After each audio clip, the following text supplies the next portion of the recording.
missed the PAT. No good on the extra point, so a letdown there, and this will stay a 6-point ball game.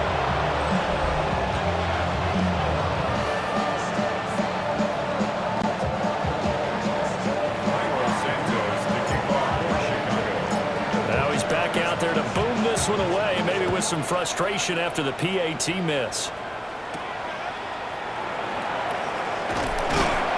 And able to get this across the 20, but not much further as he's dropped it to 23-yard line. Well, the Bucs going to take over now late in this first half. And with them trailing, there is still enough time to try to string a few plays together, maybe get in the field goal range. Picked up by Jalen Johnson. And he's able to get it back here to the 43-yard line.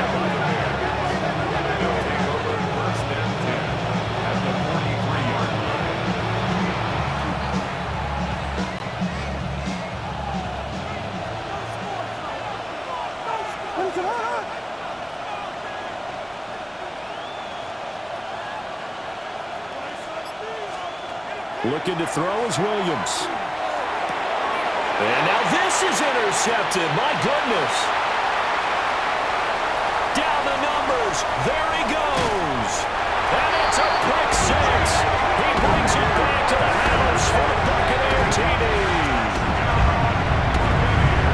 Well, it turns out it's not their offense who gets him on the board first, CD. It's the defense coming through right there with a pick six. And I know from experience throughout the week when you go against the offense, you're challenging them all the time. You're letting them know, hey, don't worry about scoring this week. We'll take care of it. We'll get a few pick sixes and score ourselves. You're just kidding? But how about what he just did right there? Laid it out for the rest of the game. We scored. Hey, offense, can you keep up with us? Chase McLaughlin to kick off for the Buccaneers. So not much time to speak of remaining in this first half as the kick's away. And able to get this out to the 25. Now the Bucs going to use the first of their timeouts as they'll stop it with 14 seconds to go in this first half. And they're just going to run it here up the middle.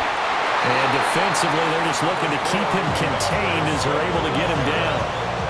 And now a timeout defensively after that first down play. So they're going to make this offense sweat out half number one. Here's Williams. He'll fire deep, looking for more. It's caught inside the 25.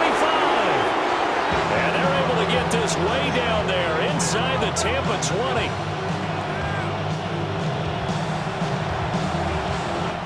So halftime is upon us on Thursday night primetime, and we go off getting through the break at record pace and right back to football. Third quarter, here we go. Welcome back. Halftime over. We are ready for quarter number 3. Alongside Charles Davis, I'm Brandon Gaudin.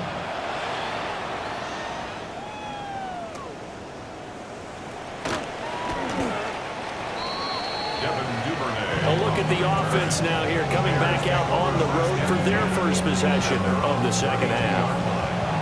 This offense, Charles, had a strong first half throwing the football, at least in terms of yardage, but that hasn't translated so far on the scoreboard as they begin the third quarter here, trailing and looking for a little momentum. Yeah, you're right about that because, let's face it, in the first half, most of their focus was in the passing game. And to their credit, resulted in a healthy amount of yardage. So I would think that at halftime, they're going to anticipate that defense loosening up a little bit to try and cover the passing lanes. They've got to get the running game going, and there should be some gaps to run through now.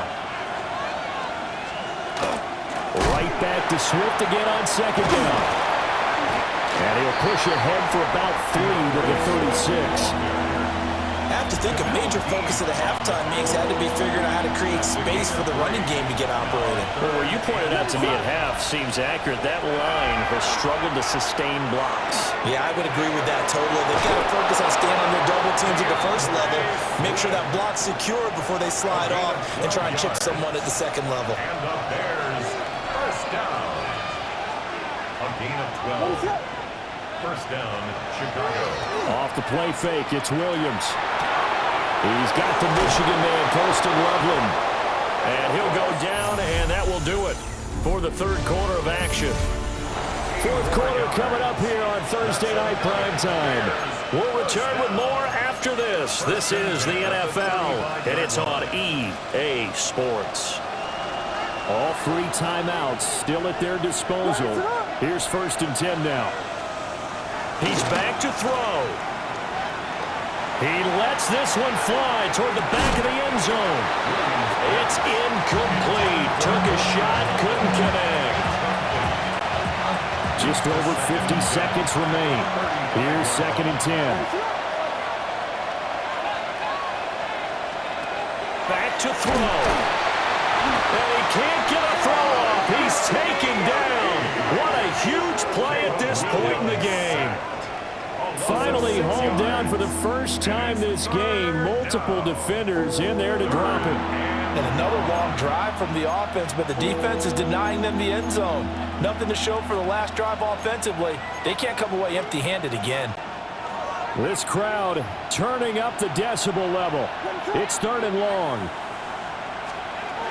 He'll look to throw. And he'll be hit as he releases it, and that'll fall incomplete. Partner, they've got one chance left to keep this one going, and I think for you and me, let's think along with their offensive coordinator now. Has to think back, cycle through every play of this contest, and remember what's worked and what hasn't. Because right here, he needs the best play of the game in order to keep this one alive.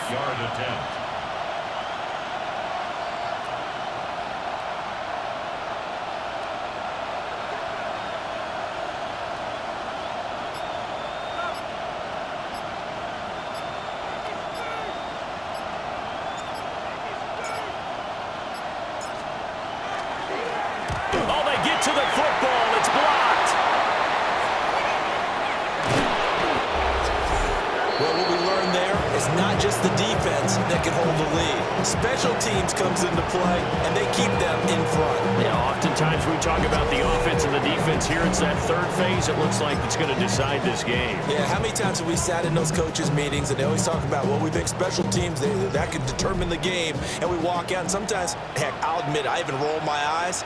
They're right. See how big that was? That just changed the complexion. On the RPO, he'll keep it himself. And that is incomplete.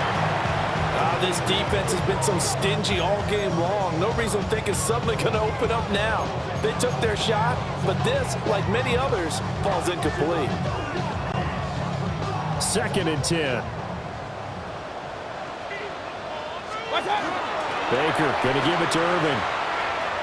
And he'll take this one up close to about the 45.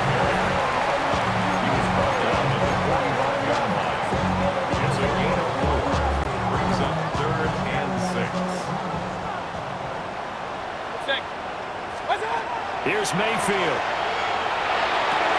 And Mayfield again with the interception, his 3rd. Picked by Kevin Byard. And the Bears come up with a late turnover, but it will probably only matter to the statisticians as this ball game is now officially over.